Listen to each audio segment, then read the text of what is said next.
I hope everyone can hear me and see me, and most importantly, see my screen. If you can't, then there is a chat function, and either notify me or water. But I'm going to start now, and firstly, just to say welcome and good morning, good afternoon, or good evening, wherever you happen to be calling in from. My name is Alex Edds. I am Director of Innovation for JLL, and specifically the UK business of JLL. I assume everybody knows who JLL are, so I'm not going to explain that. And my role here has multiple layers, but fundamentally I spend a lot of my time meeting with and talking to technology companies, otherwise known as Proptech companies. And I thought it would be sensible to share some of my insights and learnings from having done that role or doing this role over the last couple of years, and to sort of share that back with what I assume is, in terms of the audience, is majority of Proptech people listening, but also any fellow corporates or real estate companies that are listening, share some of the learnings there. So as much as my title has been called the do's and don'ts, or the don'ts, if you're a Proptech, it's not intended to be negative at all. It's intended to provide some constructive thoughts and some advice really about when engaging with obviously JLL, but also more broadly, this is, I think, fairly indicative of how any large corporate will approach engaging with anything new or any new sort of form of technology. So hopefully useful. I'm going to talk for about 15-20 minutes. There'll be opportunities for questions, which you can fire through on the questions functionality. So I'm going to crack on, and I've got basically 5 points to talk about. So I'll go through each one. I'll stop and pause, and if anybody throws up any questions after each one, I'm happy to take a question. Otherwise, we'll go through to the end and then take some questions there. So the first don't, if you are a Proptech, is making sure the tech works, is too often I get Proptech companies coming to me, or your business model is going to be irrelevant, and therefore the business model ultimately that you have is gone. Obviously, we're living in an incredibly disruptive time, and a lot of technology is incredibly disruptive, and I get that, but that's not what I want to hear, and indeed I don't think any corporate wants to hear that. So you need to be really clear about how your product or solution is going to support both my business, and obviously I'm talking here from the perspective of JLL, and I've, just to be clear, this is not necessarily just me speaking. This is based on sort of collective feedback from, many of my colleagues who I bring in to meet with technology companies or themselves have met with. So this is a sort of general feedback about, collectively, how we feel and how we approach this. But fundamentally, if you want us to be your customer and you want the company to be your customer and you want to sell to us, then you're going to have to work with us, and you're going to need to be able to offer and demonstrate how you offer value both to me and my stakeholders. Now, clearly my stakeholders might be my clients, or they might be my supply chain, and obviously in time that might well change depending on as your business changes or my business changes. But fundamentally, to make your product or service commercially viable now, you need to present it in that way. So, first rule is don't start with we think that your business model is dead. I guess to add to that, for the 99.9% of Proptech companies out there, you are going to need to work with the existing industry to some degree in order to change it, in order to ultimately grow your business and fundamentally change the model. So therefore, you need customers. And obviously, if you're overtly trying to disintermediate what we're doing or what we're attempting to do, that's not going to land particularly well.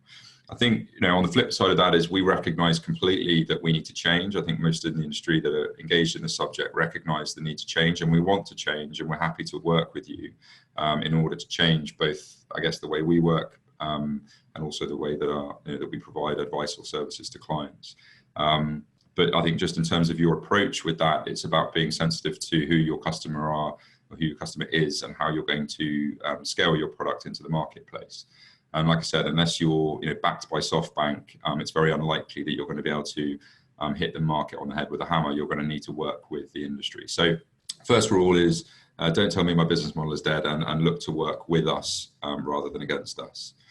The second point is, and this happens a lot, is when you come in and present to us, or I'm sure any of the corporates that you're presenting to, think about how you're landing your message, because too often the presentation starts with how unique the technology is, whether it's big data algorithm, whether it's a machine learning tool, whatever it might be. And it starts with, look how great the tech is. You talk me through that. And then it ends up being a little bit about, this is how you could use it.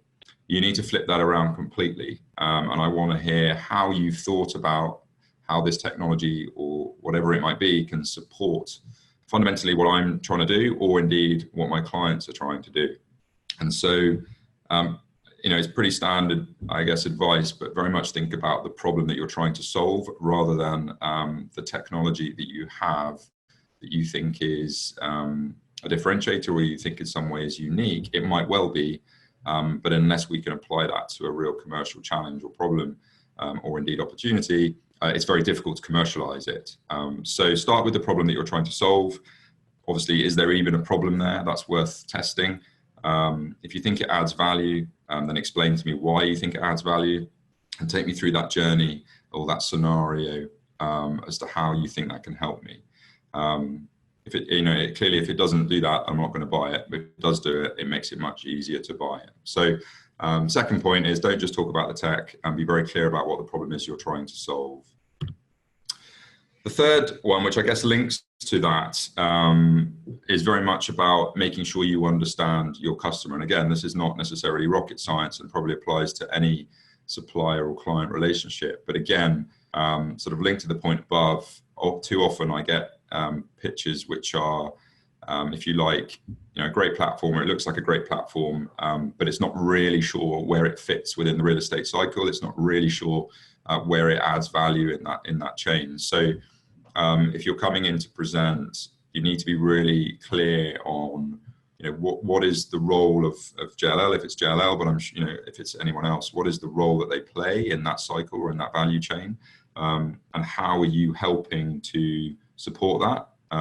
So it allows you to be far more specific about the value that you're bringing. Ultimately, this comes down to the value proposition. You have to recognize that real estate is fragmented for a reason, not only geographically, but also by asset type and by investor or client type. But also, this is a competitive marketplace as well, and JLL, as I'm sure everyone else, is looking to differentiate ourselves in the market. And therefore, we're going to have slightly different cultures, slightly different processes, slightly different setups, organizational structures, etc. And so it's very unlikely that a sort of one-size-fits-all product or solution will work across the marketplace.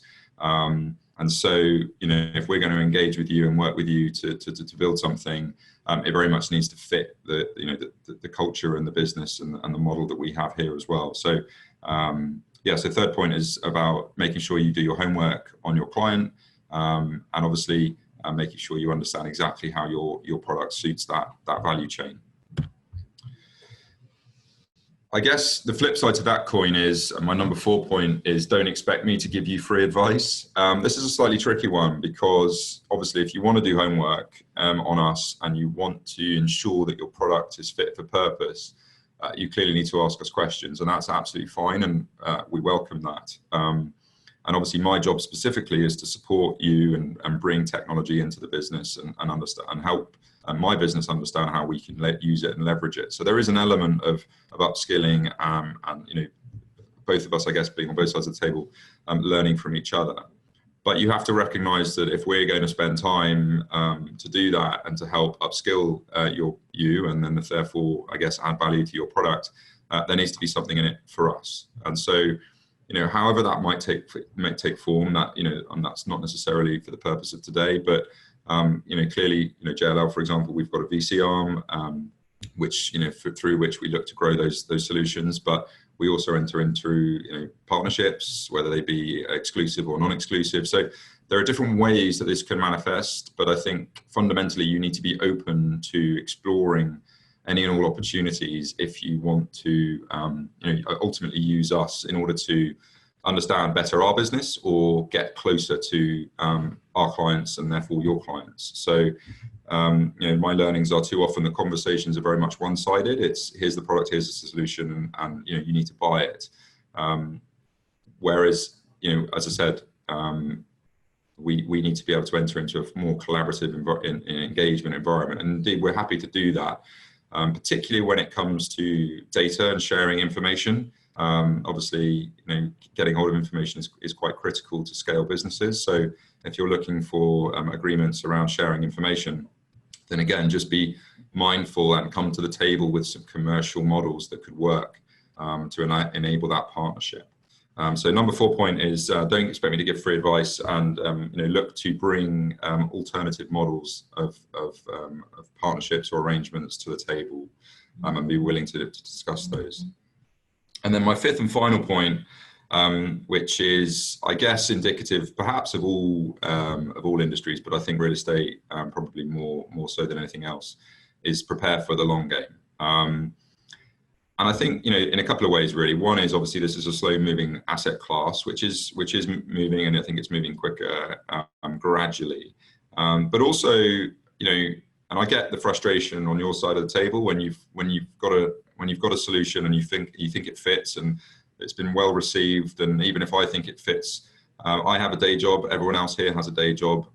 It's going to take a bit of time, not least also because big corporates will have corporate policies and security things to go through, so that can all take a long time. And I often get phone calls or emails from frustrated partners or suppliers saying things are just taking too long. Completely sympathize, and we are also looking to change our ways, and we are also looking to ways in which we can make that faster. But fundamentally, in order for this to be a success in the long term, it is going to take some time to get things up and running. So you have to be mindful of that.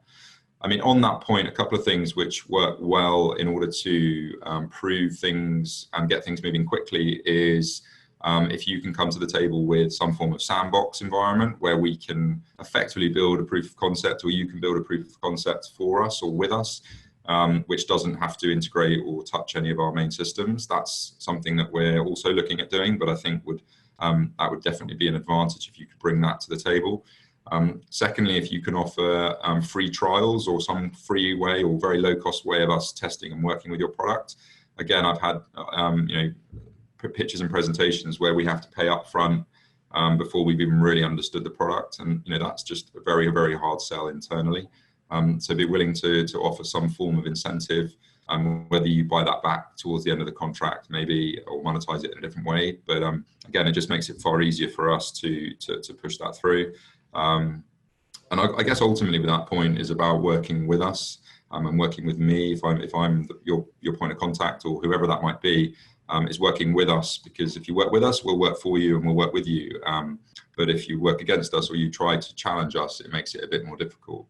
What I would say to that point though is, on reflection, do continue to push us, do continue to challenge us. I think the big corporates need a big shake-up, as we all know, and I would be the first to agree with that.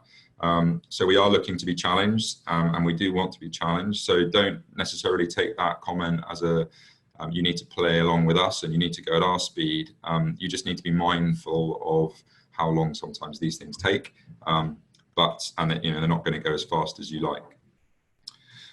So they're my five points that I wanted to convey. I guess I wanted to finish off with a more positive spin, which is it's worth it. If you get it right, and you work with us, and we manage to sort of get through all of those challenges mentioned, then it is very much worth it. And I've just put here on a slide just a selection, I guess, of both companies that we're investing in globally. So we've got a VC arm over in America, which is invested in a number of companies already, and continues to invest, which we obviously then we'll be then helping to grow and scale. but also more established partners. These are more specific to the UK, but partners that we're working with alongside which are now sort of core, if you like, to our core business. And then, on a more sort of experimental kind of basis, working with a number of companies on trials and proof of concepts, some of which I can mention, some of which I can't. But I think that the ultimate point there is it is worth it if we can get this working together. I think still there's perhaps a little bit of lost in translation between the real estate market of old and the new Proptech community, and I think it's getting better. But hopefully what I've set out today will help you those of you that are listening. And like I said, if we can, we're really keen to work with you. We really want to work with you. But yeah, just take those points on reflection. I'm going to stop there and offer anyone opportunity to ask me any questions. I'm just going to flip to the question tab. Okay, first questions come through from Ross. Do I see much duplication in the products and solutions coming to you with potential consolidation needed at some stage? Good question. Short answer is yes, 100%. Lots of very similar products on the market. And I think as much as obviously I'm a UK focused role, I obviously plug into our European ecosystem as well as our global ecosystem. And I'd say that your question is both relevant at a national level, but obviously becomes even more confusing at a global level. Not surprising, obviously, as technology advances and a number of sort of tech hotspots and the skills associated with them, are recognizing the ability of that technology to innovate and disintermediate and disrupt the real estate market. So it's, I guess, not a surprise. It does make it tricky because, and there are live examples at the moment for us where we're in the UK looking at a big data platform to work alongside and looking to share some information with, and some of the things I mentioned earlier. But at the same time, I know that our Australian business, or I've just found out that our Australian business is doing something similar with a very similar product, and in America we're doing something similar. Now, that on the face of it doesn't necessarily present a big issue right now, and I think as much of the onus is on us to then work out how we then will leverage that, I guess, testing and learning and then consolidate it. But I think, the second part of your question is probably also valid, which is as you and the PropTech community, I guess, recognize that it might be easier to scale across different markets if you were to consolidate and work alongside or partner with other companies that are doing something very similar. It potentially makes that much easier. And I think, over the next sort of 3 to 5 years, I think the ecosystem will look a little bit differently and probably be an easier marketplace from a buyer's perspective. Obviously, what that looks like and what that means for the existing PropTech community, who knows? I think what's interesting, and again, just sharing learnings from our US team versus Europe, and this is probably also fairly self-evident, but in the US, there's perhaps less of that issue simply because if product works in one state, it'll tend to work in most states, and they can scale pretty quickly, and they tend to attract VC money, and VC money will tend to focus on one or two products to then help boost and scale that across the US. In Europe, it's very different, and VC money and indeed the tech, it generally is quite constrained to the environment and the language and the local regulation, etc. So it tends to be a lot more fragmented, and you end up with very similar products or solution in each region. So yes, I do see duplication. Yes, I would like to see there being some I guess convergence of that. We're doing our bit on one side. I think probably time will solve some of that for us as we go forward. But it does make it slightly more tricky, which is any I guess risk stroke opportunity of being first mover and being in a fairly nascent industry. So hopefully that answers your question. Second question was from Murag, which says, what areas of tech development are you most excited about, and what tools are most likely to become commonplace? What areas of my tech I'm most excited about? I think there's probably both a personal question and a professional question here, but also I think in terms of time horizons, things that both quite exciting, but I would also probably counter that and say they're also quite terrifying, is when you consider the sort of full impact of how, with full access and open data to everything and anything, and you apply properly sophisticated machine learning to that data, then that fundamentally sort of turns on its head most of, I mean, this is true across all industries, not just real estate, but it sort of flips on its head how we currently both, I guess, apply thinking and apply intelligence to problems and solve those problems.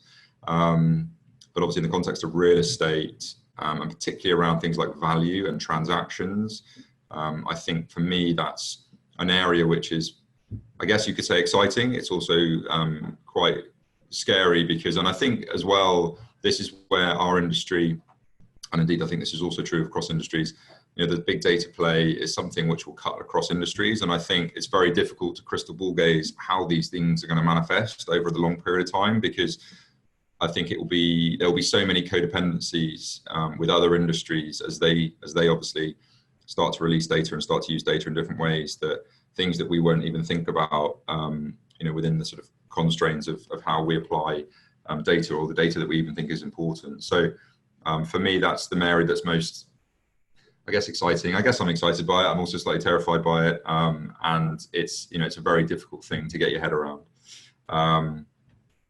But I would say, maybe to your second part of your question, I do think that the rise of data analytics tools and to support the real estate industry in whichever part that might be, whether that's construction, whether that's maintenance, whether that's the sort of real estate professional side of it, all of that is going to become more data driven. So I think any and all tools that support that journey are going to become commonplace and will continually evolve and improve. But I think generally the industry is moving towards a more data driven industry.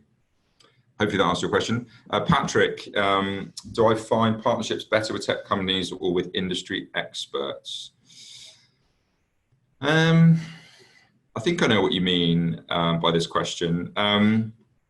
What I would say is the word partnership is one of those words that doesn't really mean, well, it means everything, it means nothing, and there's all different types of partnerships available. And I guess that's back to my point earlier, that there is no necessarily one size fits all, or there's not necessarily one recipe or a choice of three, types of partnerships that we would look to enter. I think every partnership is different. And ultimately, it will always come down to a negotiation at the end of the day. And absolutely, you guys should stand firm and fight and negotiate for what you want.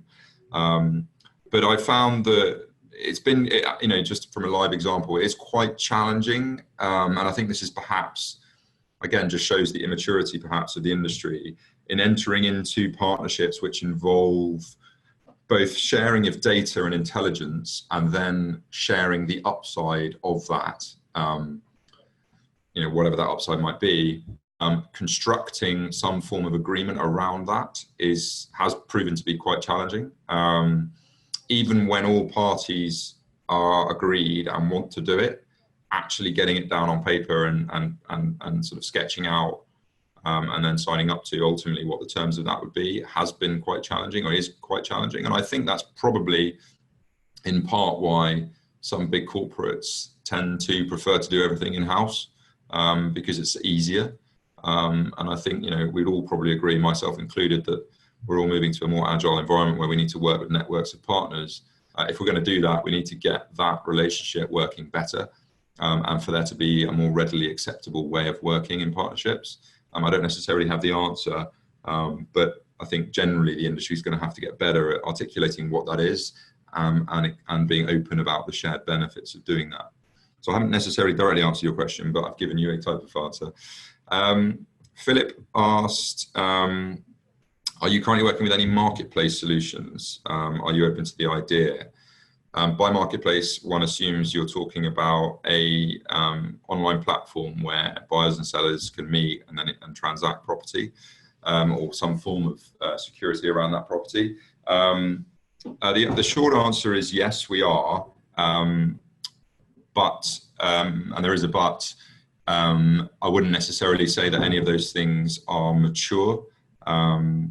albeit, and again, it perhaps comes back to the partnership point, that there's an element of that which is some part of the value proposition of an online marketplace is attractive for us, because we can't seek to, JLL will always only ever be JLL, and there are other competitors out there in the marketplace, and there should be, and indeed our clients want that. So we can't seek to own an entire marketplace. So from a lead gen perspective, that's attractive to us, but clearly back to the point about partnerships and what's in it for us. If we're going to be sharing you with that marketplace deals or opportunities, there needs to be a very clear benefit, mutual benefit of both parties. So they're the two things that that's the main thing that we're currently sort of working through with a couple of marketplace sort of platforms that we're looking at, and that varies. One is in residential, one's a sort of more generalist sort of commercial play, and another one is a slightly more innovative solution. So, but it's still early days, but I think maybe the flip side to your question is, do I think that's going to become mainstream and a fairly commoditized marketplace? Yes, I think in the medium to long term it will do. It's just a question of how long and what asset classes, and where that journey starts. But yeah, we're on that journey and we are open to it. So if you've got another one, yeah, by all means do send me it. So that was the last of the questions. We're also out of time, so I'm going to have to call it there. Thank you so much to everyone who took part and listened, and also for those of you that asked questions. Really appreciate it. Hopefully that was useful. I was the guinea pig of this first session, so hopefully it went well. And yeah, thanks very much indeed.